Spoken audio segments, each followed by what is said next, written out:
The National Sea Rescue Institute says there's still no sign of what the man who went missing while swimming at Thompsons Beach at Ballito in KwaZulu-Natal this morning, despite an extensive search and rescue operation involving a helicopter.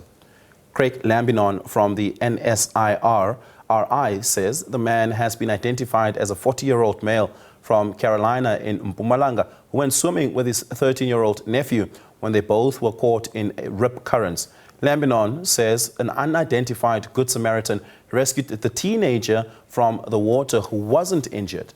The savior apparently then returned to the water to assist the uncle, but he had disappeared under the water. Lambinon says NSRI rescue swimmers responded to the scene and the NSRI Ballito rescue craft was launched at Salmon Bay, who also joined IPSS search and rescue in looking for the missing man. Police services and KwaDakuza lifeguards are said to have joined the search operation, with lifeguards launching a jet ski and rescue board, while additional lifeguards conducted free dive sweeping line search efforts. Lambinon says the search for the missing man continues. In fact, let's speak to Craig Lambinon, who joins us right now. Craig, good evening. Thank you so much for your time. Really do appreciate it. I want to talk about this, but I also want to focus on a separate case which stems from New Year's Day, and that is the search for the three missing bodies from the 5 bathers that disappeared at the Paddington Beach in South Beach in Durban on New Year's Day. Is there any update regarding that? Yeah, so at the Pennington incident, that toll has sadly risen. It's now 3 21-year-old males that remain missing. Police search and rescue, lifeguards and NSI Rocky Bay are continuing search efforts in that case.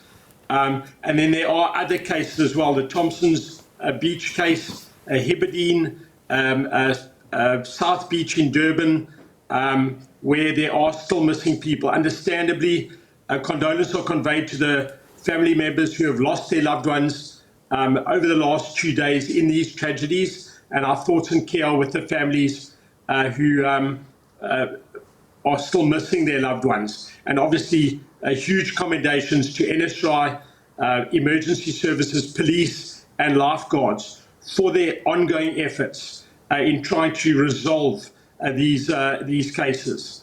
Yeah. What were the specific conditions during the search and rescue that complicated it, Craig? Yeah, so the actual sea conditions haven't hampered search efforts, but understandably, in any case where a person goes missing in the sea, it is difficult because they are at the mercy of sea currents that regularly go in different directions all the time. Our focus at the moment is to appeal to the public to have safety top of mind, only swim at beaches where lifeguards are on duty, particularly over this next week. We've got the full moon tomorrow night, so you've got we're in the middle of a spring tide, and that's going to peak over the next few days. And obviously being over the weekend, that is the concern. Only swim at beaches. Families, take your family only to beaches that are patrolled by lifeguards, obey the lifeguards' instructions, and understandably, anyone launching any kind of craft onto water, download and use the NSI Safe Tracks app. In an emergency, it will save your life. Yeah.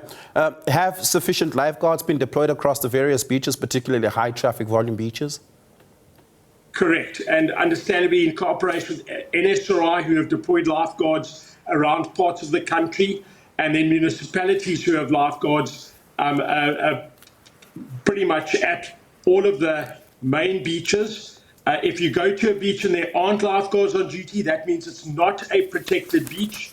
Take your family to a beach where the lifeguards are on duty and only swim within the safe demarcated swimming zones that the lifeguards post using their red and yellow flags. Understandably, they're looking out for where the rip currents are forming. Rip currents form constantly throughout the day at different places, and they'll move those flags away from the rip currents, and that is the safe area that you're swimming in, and that's the area that's being watched by the lifeguards on duty.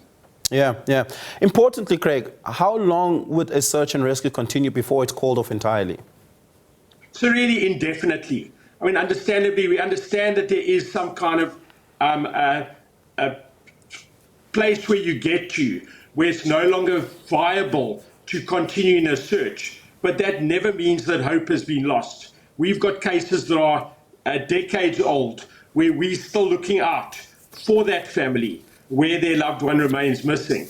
It's an indefinite thing. I mean, understandably, a family never gets closure. It's arguably one of the worst tragedies that a family can face, that their loved one goes missing, particularly in water. It's something that we never let it go. We'll always be looking for your loved one. Yeah, but I guess more specifically, at what point are the loved ones then asked or implored to consider their loved one who's out, who went missing at sea, to consider them dead? Honestly, I don't think they ever let it go, and it's understandable, and that's why our thoughts and care remain with them constantly when a case like this happens. Yeah, Craig, thank you so much for your time. Thank you so much for your efforts and your work. Really do appreciate it. Craig is with the National Sea Rescue Institute.